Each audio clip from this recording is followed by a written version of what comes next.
I am waiting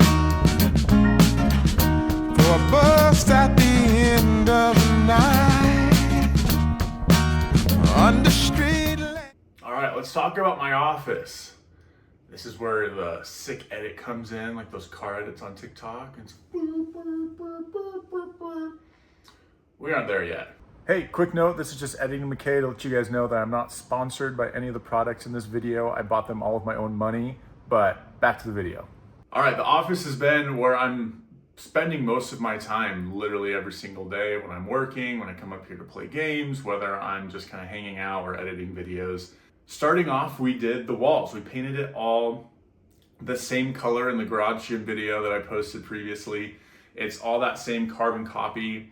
And I think it really adds that kind of darker element, which we wanted because the space or the new build home is all so white. Really wanting to just add that darkness. A lot of my inspiration came from Pinterest and that kind of dark, moody vibe with accent walls and different pieces that they added. I'm slowly getting my way there, but it's been a great addition so far of just having the room be a different color than the rest of the house for sure. Painting in here was hard for me at least, because again, not being a painter, I haven't really painted in my lifetime at all. So this was a first attempt for me really. I had my brother-in-law help out, which is a huge help.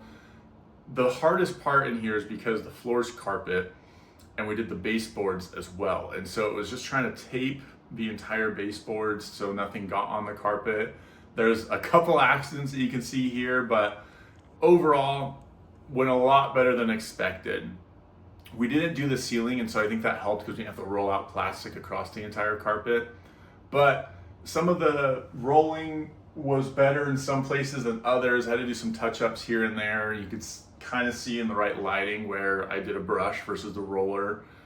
But overall, great experience. I might do an extra coat down the road if I end up painting the doors or the ceiling. But really happy with how it turned out.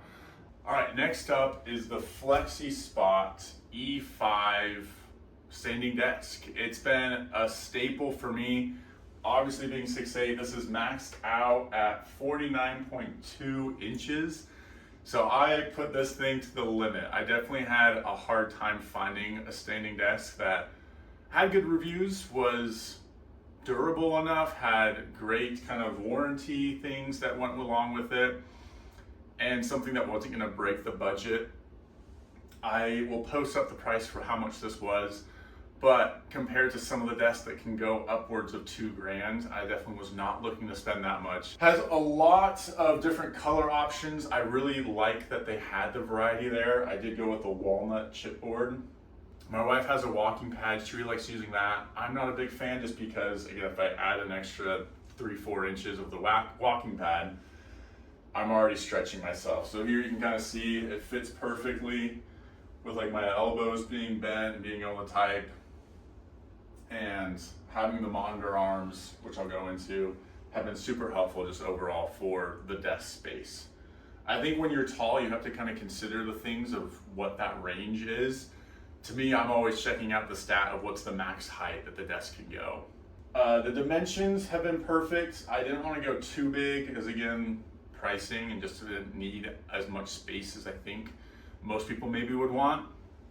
I really like having a minimal setup and just keeping my desk super clean without a lot on it, so it's not like I needed more space to have nothing on it. So overall, super stoked, really happy with it, and I would say it's definitely one of my favorite items in my office just because the versatility of being able to stand and sit throughout the workday helps tremendously. All right, next up is the office chair. I started off with the most dinky little chair that we just got on Amazon for like 40 bucks. And so upgrading my chair was a very exciting moment for me. This is also from Flexi Spot. It's the Ergonomic C7. The main reason I bought this is because deep dived into a lot of research about, you're sitting all day, you're working at an office job, you really want to make sure that you have the best support for your back, for your butt, for your lumbar, head. A lot goes into it, especially depending how you sit throughout the day, can make a big impact for just how you feel after it. This chair has been awesome. I found one that's rated for tall people specifically, and so this I think is meant for people up to 7 feet tall. I can attest it's amazing. I love the way it feels. This is a mesh option. They also have a foam option that just is a fluffier version. I really like the mesh option personally, just because it makes it breathable, doesn't get super warm, especially in the middle of summer. I'm very appreciative of that. The foam option might be if you like keep your house super cold and you just want a comfy seat. They have a foam cushion right at the front here, so you aren't worried about like your legs or underneath your thighs to be like cut off from circulation. It's just like plastic.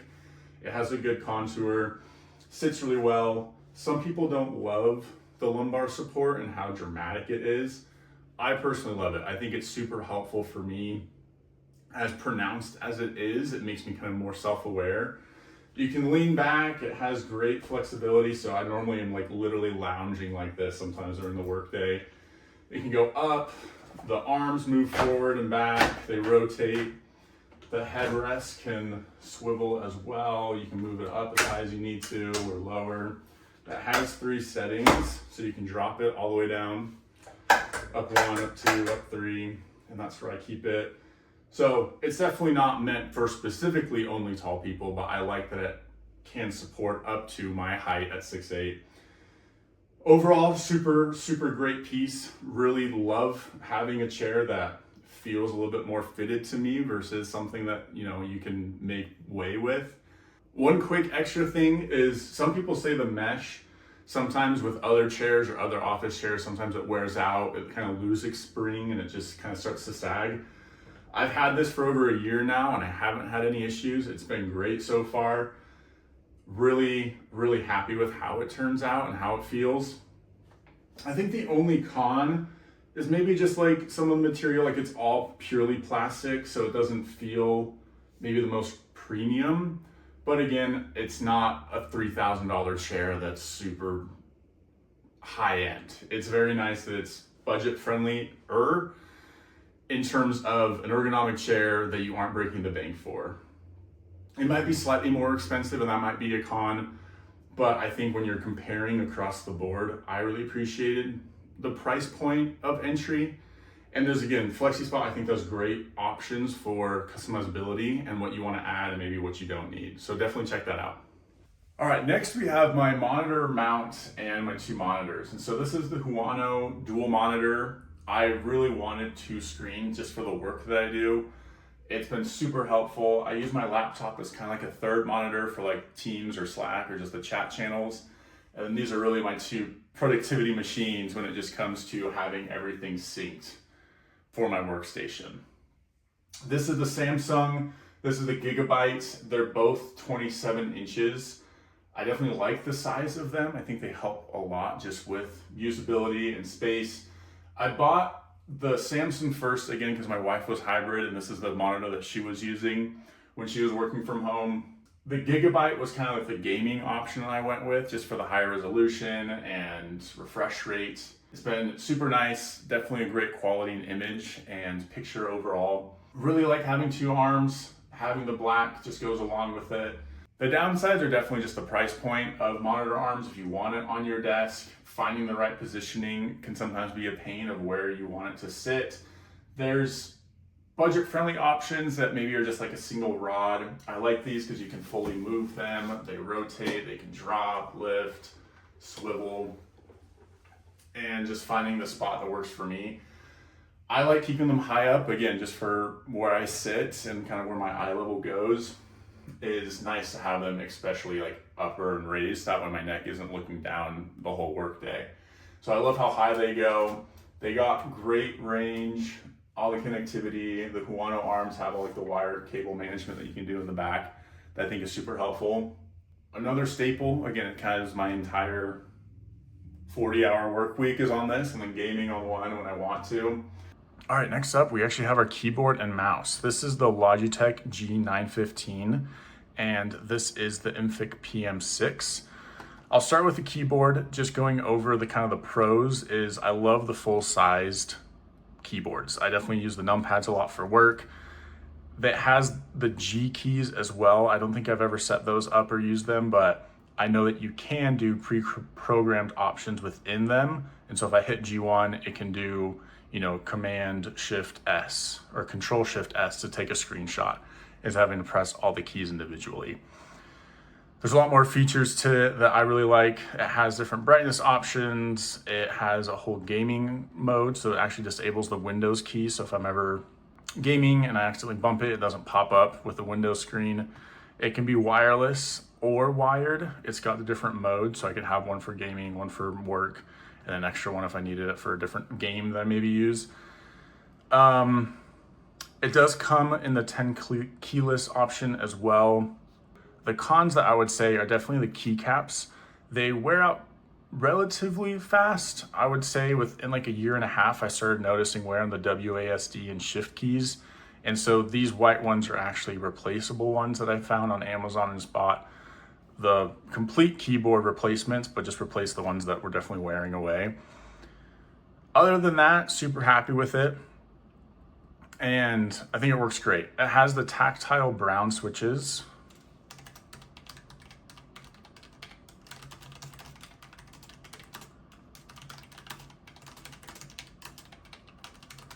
Which I think sound good. It's not super loud or super clicky like the blues or the greens, but it definitely has like a bottoming out, which I really appreciate. So I'm not misclicking or mistyping anything without me actually feeling it kind of press all the way through. The mouse is the Infic PM6. Like I said, this thing is on Amazon. I bought it 3 years ago and it's been lasting me this entire time. I use it for work. I use it for gaming. I probably charge it once a month and it works really well overall. It has a dongle, so it's not Bluetooth. It does need the plug-in connection specifically. Like I said, it's rechargeable. It has a silent click, which I really like, just so it's not clicking away. It has a forward and back buttons on the side here too. The size is pretty nice. I have bigger hands, and so again, for $15, I'm not complaining by any means. I know there's definitely bigger ones and high-end ones. It is fully plastic, but for the durability and just how well it's lasted, super happy with it. Keyboard, super happy with. Besides the wearing of the keys, I think it's a great add to the office. Love the coloring, the options, even though you don't necessarily need it by any means. Definitely adds a lot to just the functionality of what I'm using it for. So there's some like the most practical items that I use for like your normal office / game room setup that I really like and appreciate. My favorite personality piece of the office is kind of like my new collection that I'm doing is definitely the lightsabers. And so some of these I bought on Amazon, others on just specific lightsaber builder websites. It's been super fun collecting these. I'm wanting to get like a more better way to hang them and have them displayed. Right now they're just in the windowsill, which I love. I think it kind of adds a cool feature to just it being backlit. Some of them are NeoPixel, some of them are just baselit. I'll definitely go more in detail probably in another video, but I just love the look of them overall. As I've gotten my own space and wanting to kind of have my personality in it in other ways has been awesome. When we were in our apartment, Corinne was joking with me that, it's a smaller space, so I couldn't put my Legos everywhere, my lightsabers and all these things. So I'm happy that I finally have like my own little room for it. When we were finding the house and we decided this is what we're gonna do with, I was already rabbit holing for all the different options, what I would want to add, what Legos I would put where, and it's just been a work in progress overall for adding that personality piece. Some of the Legos I have been super fun. I'll show those off, and these windows are honestly just perfect little mini shelves for the time being, and I'll probably add again a more official way to hang them and display them as probably I collect more, go more into it, but it's definitely a fun little feature to the space to kind of add, again, my hobbies and interests inside the room I spend probably most of my time in. Plants is another fun one. Just got this one from Costco. Love the vibe. I really wanted kind of like a bamboo vibe without getting like a full bamboo plant. Probably will down the road, but love this guy. The pothos has definitely grown so much just in the last 6 months. I think when we first moved in, it was here, and it's just been growing super, super well. I think having this little window has been super nice. Again, here's the Legos. Next piece is just some pictures. Corinne and I had these when we first had like our apartment back in Virginia. Just to add some personality, I found these in the closet because again, we're still finding stuff after we've moved in. The Legos are super nice and just adding, again, a little bit more of my interest in hobbies. We put there's a film on the window that helps so the light isn't coming in so strong, it just darkens it a little bit. This chair is something my father-in-law gave me when they were moving. Super nice, I think again, fits the vibe, has the right like wood, dark gray vibe to it. And I think it looks nice. But these are just some of the things that I think help add personality to my space and help it feel like me somewhat. Corinne makes fun of me because she's like, you're the most optimistic, happy, outgoing person. But then you come to my office, it's like, ooh, the dark, moody greens and like edgy type of vibe, which I think is just kind of a good contrast to the space. There are all the windows, so it makes it feel very bright. I think when it was the white walls, it definitely reflected. It was just like my eyes were hurting basically after a work day because of how bright it was. And so I think having the dark walls helps absorb some of that light. We got an Amazon fan, which we installed, which is super needed. And I'm stoked to kind of see what we want to do down the road. Speaking of things I want to do down the road, I think I'm wanting to add some like pegboards on the wall. So that way I can either hang up my lightsabers or add different items to it, whether that be a Lego or like a kind of floating shelf on it. But that's kind of like my vision. Other things that we've talked about are these accent walls. There's options on Amazon, there's options at Home Depot. Really just haven't committed to it yet because I don't really know what I want on which wall. I don't know if I want the pegboards back here or if I want the shelves to go over here. And that's the other option is, do I want to add shelving anywhere? Just like floating shelves that are like walnut to kind of fit the whole space. It's a work in progress for sure. I'll make sure to give you guys updates if we do change or kind of revamp anything. But super happy with how it turned out just overall. I think it's been fun kind of making my own room. Corinne, I think, has the vision for the rest of the house, which I'm fine with because I think I have a hard time picturing like different colors and what goes with what. But this space, I think it's simple enough to just make little changes that add a lot to it and make a big impact. So that's it. That's where we're at so far. I hope it was helpful and just kind of showed you kind of my thought process around what I got and why I got it. By no means was it like, this is going to be with me the rest of my time in here. It's just growing as I grow into it as well. Having an office space to decorate has been a fun journey overall. I've been enjoying it a lot and just kind of settling in, but I am not an interior designer. Let me know if you guys have any like recommendations or things I should check out that maybe can help fit the vibe or aesthetic, or just explain to me your process and what you're doing so far. I love having the flexibility to kind of create my own room and do my own thing, because being in apartments or just other places where you can't really renovate fully, it's nice to kind of jump into this as a new adventure in of itself. And so always do what you want to do. As you always know, vibe and thrive. Enjoy the rest of your day and week, and we will see you guys in the next video.